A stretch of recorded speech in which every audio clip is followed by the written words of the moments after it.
I welcome you all to this channel. जैसा आप जानते हैं, इस चैनल पर आपको इकोनॉमिक सब्जेक्ट से रिलेटेड वीडियोस मिलती हैं, जिसमें क्लास 9th, 10th, 11th और 12th सीबीएसई बोर्ड की कंप्लीट सिलेबस वीडियोस अवेलेबल होती हैं। इन सभी वीडियोस को फ्री ऑफ कॉस्ट पढ़ने के लिए आपको ये चैनल सब्सक्राइब करना है, तो आप इसे सब्सक्राइब करें और साथ में बेल आइकन का जो बटन है उसे भी दबाएं, ताकि जो भी लेटेस्ट वीडियोस इस चैनल पर अपलोड होती है वो आप तक पहुंच सके। आप अपनी जो फीडबैक है उसको भी कमेंट सेक्शन में लिखकर ज़रूर भेजें, ताकि आपकी रिक्वायरमेंट के हिसाब से कंटेंट को और बेटर किया जा सके। Thank you. I welcome you all in this class. Topic for discussion in this class is vulnerable groups, असुरक्षित समूह। तो समाज में जो भी असुरक्षित समूह होते हैं उनके बारे में हम इस क्लास में डिटेल में डिस्कस करेंगे। सो डियर स्टूडेंट्स, पिछली वीडियो में हमने वल्नरेबिलिटी के बारे में पढ़ा था, अर्थात हिंदी में हम इसको असुरक्षा कहते हैं। उसके बारे में हम पिछले वीडियो में डिटेल में डिस्कस कर चुके हैं। आज हम पढ़ेंगे वल्नरेबल ग्रुप्स के बारे में, जो असुरक्षित समूह होते हैं। समाज के ऐसे वर्ग या ऐसे लोग जो विशेष परिस्थितियों में सबसे ज़्यादा प्रभावित होते हैं। जब कभी भी प्राकृतिक प्रकोप आते हैं या युद्ध जैसे हालात बन जाते हैं या लोगों की जॉब चली जाए, मंदी की स्थिति जब आती है, तो उस स्थिति में सबसे ज़्यादा कौन से लोग हैं जो प्रभावित होते हैं, उनको हम कहते हैं असुरक्षित समूह। तो असुरक्षित समूह को पहले हम सोशल ग्रुप्स के पॉइंट ऑफ व्यू से पढ़ेंगे। तो सोशल ग्रुप्स में जो है वो कई तरह के ग्रुप्स आते हैं, जिसमें एससीज, एसटीज, ओबीसीज, जनरल क्लास, ये सभी सोशल ग्रुप्स हैं। तो इन सोशल ग्रुप्स में जो सबसे ज़्यादा प्रभावित होते हैं लोग, वो होते हैं scheduled caste and scheduled tribes के जो लोग हैं। यूजुअली इन कास्ट के लोग सबसे ज़्यादा असुरक्षित होते हैं ऐसी स्थितियों में जब कभी भी बाढ़ आती है, भूकंप आता है या सुनामी आती है या मंदी की स्थिति आती है, क्योंकि इन लोगों के पास एसेट्स लगभग ना के बराबर होती है। इनके पास अपनी ज़मीन लगभग ना के बराबर होती है। शिक्षित भी ये कम होते हैं, हेल्थ भी ज़्यादातर लोगों का सही नहीं होता है। तो जब भी ऐसी कोई भी परिस्थिति, युद्ध जैसे हालात बनते हैं या प्राकृतिक प्रकोप आते हैं या मंदी की स्थिति आती है, तो सबसे ज़्यादा ये लोग प्रभावित होते हैं। सबसे ज़्यादा इनके ऊपर बुरा असर पड़ता है। जैसे मान लीजिए भूकंप में लोगों के घर जो है वो ढह गए, लोगों के घर गिर गए। अब ऐसी स्थिति में जो लोग वेल टू डू हैं, बेटर ऑफ लोग हैं, उनके पास पास सेविंग्स होंगी, कुछ और एसेट्स भी हो सकती हैं, तो वो अपने आप को फिर से लाइफ में खड़ा कर सकते हैं। लेकिन जो पहले से ही गरीब थे और जिनके पास कुछ है ही नहीं, तो जब उनका कोई कच्चा मकान भी होगा, अगर वो भी गिर गया तो दोबारा उनको उसको बनाने की हिम्मत उनमें नहीं होगी। तो इस तरह से हम ये कह सकते हैं कि सबसे ज़्यादा असुरक्षित समूह जो है वो scheduled caste and scheduled tribes के होते हैं, क्योंकि इन लोगों के पास एसेट्स लगभग ना के बराबर होती है और इनमें से ज़्यादातर लोगों की हेल्थ सही नहीं होती है, शिक्षा का भी अभाव होता है। तो ऐसी स्थितियों में ये जो ग्रुप है ये सबसे ज़्यादा अफेक्टेड होता है। दूसरे जो ग्रुप हैं उसको हम इकोनॉमिक कंडीशंस के ऊपर डिवाइड करते हैं। ये किसी भी कास्ट या रिलीजन के लोग हो सकते हैं। और इस ग्रुप में हम किन को शामिल करते हैं, तो इसमें उन लोगों को शामिल किया जाता है जो ग्रामीण क्षेत्रों में एग्रीकल्चर लेबर का काम करते हैं। अर्थात वो लोग जिनके पास शायद अपनी ज़मीन नहीं है या कम ज़मीन है, लेकिन वो एग्रीकल्चर लेबर की तरह काम कर रहे हैं। मतलब कृषि क्षेत्र में बड़े जमींदारों के पास वो एक तरह से मजदूरी का काम करते हैं। ये लोग भी ज़्यादा असुरक्षित होते हैं, क्योंकि इनको जो पेमेंट मिलती है वो भी बहुत कम मिलती है और काम भी इनके पास हमेशा नहीं मिलता है। साथ ही जो शहरी क्षेत्रों में कैजुअल लेबर होती है, जिनको कभी काम मिलता है कभी काम नहीं मिलता है। जैसे आप जानते हैं शहरी क्षेत्रों में जो भी लेबर का काम करते हैं, कोई कंस्ट्रक्शन के काम में लगा हुआ है या कोई इलेक्ट्रीशियन का काम कर रहा है, कोई वेल्डर का काम कर रहा है या कई तरह की और एक्टिविटीज़ होती हैं, तो जिस तरह का भी काम हो अर्बन एरियाज़ में और जो कैजुअल लेबर की तरह काम कर रहा हो, ये लोग भी सबसे ज़्यादा असुरक्षित महसूस करते हैं। इसका कारण समझिए। देखिए, जो ग्रामीण क्षेत्रों में लेबर का काम करते हैं या शहरी क्षेत्रों में जो कैजुअल लेबर का काम करते हैं, इनके पास सबसे पहली प्रॉब्लम क्या होती है कि इनके पास रेगुलर काम नहीं होता है। इनको कभी काम मिल जाता है तो कभी काम नहीं मिलता है। जैसे एग्रीकल्चर लेबर को अगर आप देखेंगे तो उनकी डिमांड उस समय ज़्यादा होती है जब फसल लगानी होती है या फसल काटनी होती है।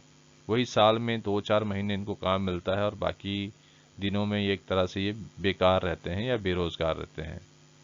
ऐसे ही शहरी क्षेत्रों में जो कैजुअल लेबर है, उनको भी जो पेमेंट मिलती है कम मिलती है, लेबर बहुत ज़्यादा मात्रा में होती है, सप्लाई ज़्यादा होती है, तो सबको काम मिल नहीं पाता है।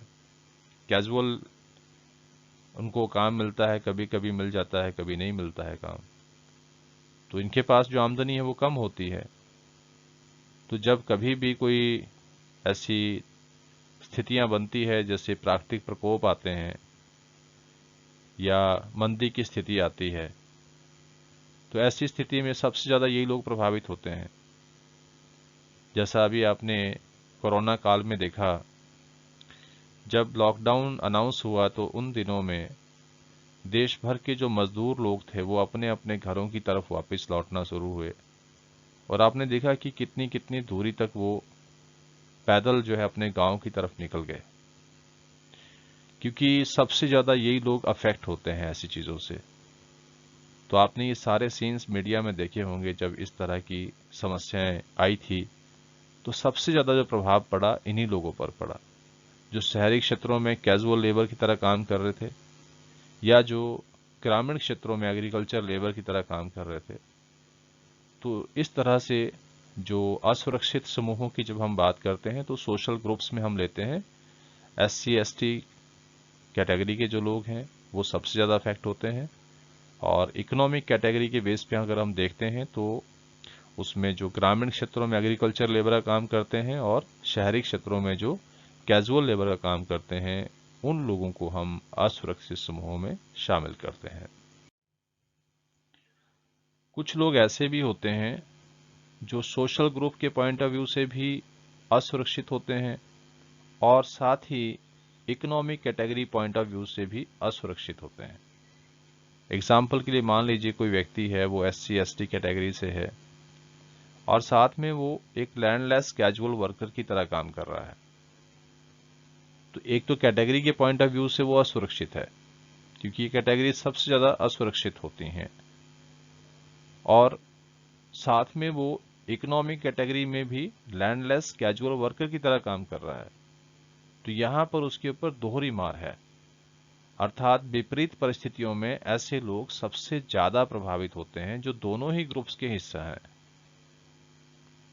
यानी वो सोशल ग्रुप का भी हिस्सा है और वो इकोनॉमिक कैटेगरी का भी हिस्सा है। इकोनॉमिक कैटेगरी के पॉइंट ऑफ व्यू से देखते हैं तो लैंडलेस कैजुअल वेज लेबर जो है वो असुरक्षित समूह है, और साथ ही अगर हम उसको सोशल ग्रुप के पॉइंट ऑफ व्यू से देखते हैं तो SC ST जो हैं वो क्या है, वो सबसे ज्यादा असुरक्षित समूह है। तो ऐसी स्थिति में ऐसे लोग जो दोनों ही ग्रुप्स का हिस्सा होते हैं या जिनकी काउंटिंग दोनों ही ग्रुप में होती है, वो लोग ज्यादा प्रभावित होते हैं। तो आइए अब हम असुरक्षित समूहों को आंकड़ों की मदद से समझते हैं। 2011-12 के जो डाटा अवेलेबल हैं उसके हिसाब से हमारे देश में 22% population was below poverty line. हमारे देश की 22% पॉपुलेशन गरीबी रेखा के नीचे जीवन जी रही थी। ये हमारा नेशनल लेवल पॉवर्टी रेशो था। और इसी समय में जो एससी कैटेगरी के लोग हैं उसका 29% population it was below poverty line. दूसरे शब्दों में अगर हम ये कहें कि नेशनल लेवल का जो पॉवर्टी रेशो था उससे ज़्यादा ये पॉवर्टी रेशो था, क्योंकि एससी कैटेगरी में पॉवर्टी रेशो था 29%, नेशनल लेवल पे पॉवर्टी रेशो कितना था 22%। तो आप देख रहे हैं यहाँ पर एससी कैटेगरी में ज़्यादा प्रभाव था गरीबी का। इसी तरह से अगर हम शेड्यूल्ड ट्राइब्स की बात करें तो यहाँ स्थिति और ज़्यादा भयंकर थी। इस वर्ष के डाटा के अकॉर्डिंग जो शेड्यूल्ड ट्राइब की पॉपुलेशन थी वो उसका 43% it was below poverty line. तो सबसे highest poverty it was among the scheduled tribes all over the country. हमारे देश में जितनी भी उस समय 2011-12 में शेड्यूल्ड ट्राइब की पॉपुलेशन थी उसका 43% population was below poverty line. तो सबसे ज़्यादा ये अफेक्टेड था। तो जैसा भी हमने सोशल ग्रुप्स में देखा, तो अगर हम एससीज की बात कर रहे हैं तो भी उनका पॉवर्टी भी नेशनल लेवल की पॉवर्टी से ज़्यादा है, और एसटीज को कंपेयर करें तो यहाँ ऑलमोस्ट डबल है। नेशनल लेवल पे जो रेशो है उसका ऑलमोस्ट डबल है एससी कैटेगरी में। अब बात करते हैं इकोनॉमिक कैटेगरीज की। तो इकोनॉमिक कैटेगरीज में हम कैजुअल वर्कर्स को लेते हैं जो ग्रामीण क्षेत्रों में काम करते हैं और शहरी क्षेत्रों में काम करते हैं। तो पहले बात करते हैं casual labour farms in rural areas. तो इसमें 34% population it was below poverty line. And similarly जो अर्बन एरिया में कैजुअल लेबर है उसका भी 34% population it was below poverty line. तो इस तरह से आप इसको समझें कि जो इकोनॉमिक कैटेगरी है उसमें भी पॉवर्टी का जो परसेंटेज है वो नेशनल लेवल का जो हमारा पॉवर्टी रेशो है उससे बड़ा है। एंड सिमिलरली सोशल ग्रुप्स में भी poverty ratio national level poverty ratio से ज़्यादा है। अभी हमने डबल डिसएडवांटेज की बात की थी, उसको भी डायग्राम के माध्यम से समझ लीजिए। उसमें हमने डिस्कस किया था कि अगर कोई व्यक्ति सोशल ग्रुप का भी हिस्सा है और इकोनॉमिक ग्रुप का भी हिस्सा है वही व्यक्ति, तो वो सबसे ज़्यादा प्रभावित है, वो सबसे ज़्यादा असुरक्षित होता है गिवन कंडीशंस में। जैसे मान लीजिए कोई व्यक्ति एसटी कैटेगरी से भी है, उसका कैटेगरी एसटी भी है और साथ में वो कैजुअल लेबर फार्म की तरह भी काम कर रहा है, मतलब व्यक्ति एक ही है लेकिन वो दोनों कैटेगरीज में बिलोंग कर रहा है, वो एसटी भी है और कैजुअल लेबर फार्म भी है, तो उसके ऊपर दोहरी मार है। इसको हम कहते हैं डबल डिसएडवांटेज। तो इस तरह से हम समझते हैं कि समस्या कितनी गंभीर हो जाती है ऐसी स्थिति में, जब व्यक्ति एक ही है लेकिन दोनों ही तरह से वो वल्नरेबल ग्रुप्स में आता है। वो सोशल ग्रुप के पॉइंट ऑफ व्यू से भी वल्नरेबल ग्रुप है और वो इकोनॉमिक कैटेगरी के पॉइंट ऑफ व्यू से भी वल्नरेबल ग्रुप है। तो ऐसी स्थिति में जो समस्या है वो और ज़्यादा गंभीर हो जाती है। तो जैसा कि अभी तक हमने पढ़ा कि सोशल ग्रुप्स में भी लोग वल्नरेबल होते हैं और इकोनॉमिक कैटेगरी में भी वल्नरेबल होते हैं। अब ये जो वल्नरेबल ग्रुप होते हैं, चाहे वो सोशल ग्रुप है या इकोनॉमिक कैटेगरी ग्रुप है, उन परिवारों के सभी सदस्य पॉवर्टी से बुरी तरह से प्रभावित होते हैं, इसमें कोई शक नहीं है। लेकिन इन्हीं परिवारों में कुछ सदस्य ऐसे होते हैं जो ज़्यादा प्रभावित होते हैं। यानी प्रभावित तो सारे होते हैं लेकिन कुछ ज़्यादा प्रभावित होते हैं। जैसे एग्जाम्पल के लिए वुमेन्स, जो इन परिवारों में महिलाएं हैं वो ज़्यादा प्रभावित होती हैं। इसी तरह जो एल्डरली पीपल हैं, जो बुजुर्ग लोग हैं, उनके ऊपर भी ज़्यादा असर पड़ता है। और इसी तरह जो फीमेल चाइल्ड है, they are also very much affected. ये तीनों ही तरह के जो सदस्य हैं वल्नरेबल फैमिलीज के अंदर, ये और ज़्यादा वल्नरेबल होते हैं, यानी और ज़्यादा असुरक्षित होते हैं। क्यों? क्योंकि इनको इक्वल एक्सेस ऑफ रिसोर्सेज नहीं मिलता है। एक फैमिली के पास, गरीब परिवारों में जो आमदनी आती है, उस आमदनी का इक्वल एक्सेस इन लोगों को नहीं मिलता। ये कौन कौन से सदस्य बताया मैंने आपको? Womens, elderly people and female child.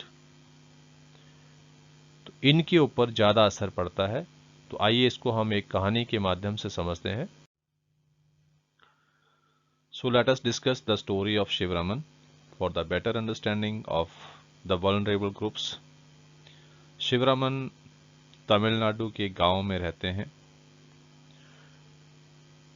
ये कॉबलर कास्ट से बिलोंग करते हैं और इनके परिवार में इनकी बुजुर्ग माता जी हैं जो 65 वर्ष की आयु जिनकी है। उनकी वाइफ शशिकला है। उसकी एक सिस्टर भी है जो 25 वर्ष की जिनकी आयु है और अभी तक इसकी शादी नहीं हुई है। और शिवरमन के 4 बच्चे हैं, जिनमें 3 बेटियां हैं और एक बेटा है जो सबसे छोटा है। अभी उसकी आयु सिर्फ 1 वर्ष है और सबसे बड़ी बेटी की आयु 16 वर्ष है। शिवरमन मजदूरी का काम करते हैं और पर डे इनको 160 रुपया मिलता है। एक दिन की आमदनी है 160 रुपीज़। और इनको साल में 2-4 महीने काम मिलता है। आप इस स्टोरी को अपनी बुक से अच्छे से पढ़ लें। This is just the outline. तो शिवरमन जो है वो जो काम करते हैं वो रेगुलर नहीं है, टेम्परेरी वर्क है। कभी काम मिल रहा है, कभी नहीं मिल रहा है। और 160 रुपये पर डे के हिसाब से इनको पेमेंट मिलती है जब भी काम इनको मिलता है। अब घर का जो परिवार का जो खर्चा है वो ज़्यादा है, क्योंकि परिवार का साइज़ बड़ा है तो खर्चा तो होगा ही। तो अब शशिकला जो उसकी वाइफ है वो भी उसको मदद करती है काम करने में, और उसी काम को करने के उसको 100 रुपये मिलते हैं। मतलब जिस काम को शिवरमन कर रहा है उसको 160 रुपीज़ मिल रहा है, लेकिन उसकी वाइफ को 100 रुपीज़ मिल रहा है। तो यहाँ आप डिफ्रेंशिएट कर सकते हो कि काम वही है, लेकिन यहाँ पर क्या है, यहाँ पर उसकी वाइफ ज़्यादा वल्नरेबल है क्योंकि उसको उसी काम के कम पैसे मिल रहे हैं। इसके अलावा दूसरी जो इसमें बात समझने वाली है वो ये है कि शिवरमन जो है अपनी मदर का ट्रीटमेंट नहीं करा पा रहा है, क्योंकि उसके पास पैसा ही नहीं है। अब उसकी मदर जो है वो अपने अंतिम दिन गिन रही है, पैसा नहीं है तो इसलिए ट्रीटमेंट भी नहीं हो पा रहा है। तो उसकी मदर ज़्यादा असुरक्षित है, क्योंकि जो पैसा घर में आ रहा है वो उसके ट्रीटमेंट पर नहीं लग पा रहा है। इसके अलावा उसकी एक बहन है जिसकी शादी नहीं हुई है, और शादी इसलिए नहीं हो पाई क्योंकि घर में पैसा नहीं है। शादी करने के लिए पैसा तो चाहिए, अब इनकम है नहीं, तो अभी तक ये अविवाहित है। मतलब वो भी ज़्यादा अफेक्टेड है। She is also more vulnerable, क्योंकि उसके लिए जो रिक्वायरमेंट थी, जो पैसा होना चाहिए था जिसकी वजह से इसकी शादी टाइम से हो जाती है, वो नहीं हो पा रही है क्योंकि घर में पैसा नहीं है। इसी तरह से इसकी 3 बेटियां हैं, तो उसको ये स्कूल नहीं भेज पा रहा है। उनको इन्होंने स्कूल नहीं भेजा। अब स्कूल नहीं जा रहे हैं बच्चे तो पढ़ाई लिखाई नहीं होगी, पढ़ाई लिखाई नहीं होगी तो लाइफ में आगे कैसे बढ़ेंगे। तो जो गर्ल चाइल्ड है उसको भी इक्वल एक्सेस ऑफ रिसोर्सेज नहीं मिल रहा है। इसके अलावा अगर हम इसके बच्चे की बात करें, बेटे की बात करें, तो अभी वो सिर्फ 1 साल का है, और शिवरमन की प्लानिंग है कि उसको वो स्कूल भेजेगा ताकि उसके वो बुढ़ापे का सहारा बन जाए। कुछ इसी तरह की सोच होगी। लड़कियों को वो पढ़ा नहीं पाया, लेकिन उसकी इच्छा है कि वो अपने बच्चे को, अपने बेटे को स्कूल भेजेगा। अब बेटियों को क्यों नहीं पढ़ा पाया? क्योंकि पैसा नहीं है, और साथ में इनकी शादी भी अभी उसको करनी है, बेटियों की भी शादी करनी है, उस पर भी पैसा खर्च होगा। तो एक तरह से हम ये समझ सकते हैं कि यहाँ इक्वल एक्सेस ऑफ रिसोर्सेज नहीं मिल रहा है। सिमिलरली, जैसे एक पॉइंट इसमें बताया गया है कि शिवरमन जो है कभी कभी दूध खरीदता है, और वो भी सिर्फ अपने बेटे के लिए, क्योंकि वो छोटा है। और उसके पास इतने पैसे नहीं कि बाकी बच्चों के लिए जो है वो दूध परचेज कर सके या बाकी परिवार के सदस्यों के लिए दूध परचेज कर सके। तो यहाँ पर भी क्या हो रहा है, यहाँ पर भी इक्वल एक्सेस ऑफ रिसोर्सेज नहीं हो रहा है। इसको हम रिकैप करते हैं कि पूरी स्टोरी में आपने देखा कि उसकी मदर का ट्रीटमेंट नहीं हो पा रहा है क्योंकि पैसा नहीं है, उसकी बहन की शादी नहीं हो पा रही है क्योंकि घर में पैसा नहीं है, वो अपनी तीनों बेटियों को नहीं पढ़ा पा रहा है क्योंकि घर में पैसा नहीं है। अब वो ये सोच रहा है कि मैं अपने बेटे को स्कूल भी भेजूंगा और उसके लिए वो दूध भी परचेज करता है। तो यहाँ पर क्या है, इक्वल एक्सेस ऑफ रिसोर्सेज नहीं हो रहा है, किसी के लिए वो रिसोर्स मिल रहा है, किसी को वो नहीं मिल रहा है। तो इसमें पुअरेस्ट ऑफ पुअर कौन है, उसकी मदर है, उसकी सिस्टर है, उसकी बेटियां हैं। तो परिवार में सबसे ज्यादा ये लोग अफेक्टेड है, they are more vulnerable members of the family. तो ये था आपका वल्नरेबल ग्रुप्स और इसको हमने स्टोरी के माध्यम से डिस्कस किया। I hope that you like this content. So dear students, if you find this content meaningful and helpful to you, then please share it to other students also so that they can also be benefited from this. Thank you.